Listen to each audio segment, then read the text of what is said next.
أنا ما كل بشر برامساده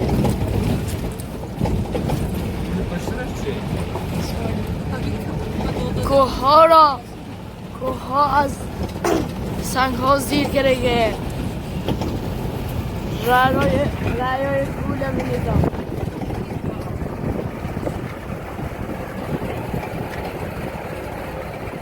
این رای ما محکم شده حاضر گذشتن رفت از من اینجا می بودم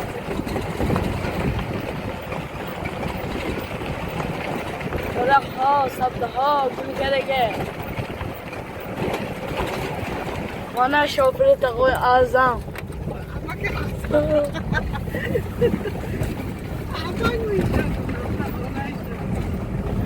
انا رای گفتگی ما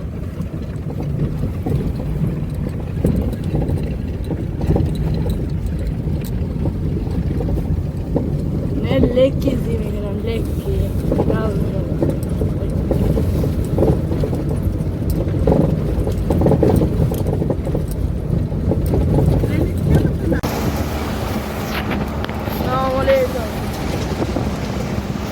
دوستانی عزیز این منظری کل نگاه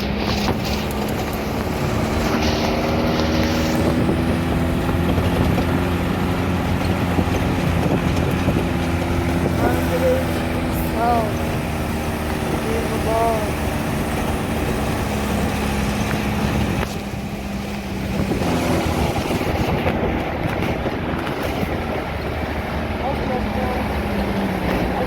آمدگی آب آمدها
Dinle,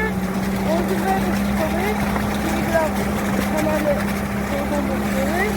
Hatta çok iyi bir günah.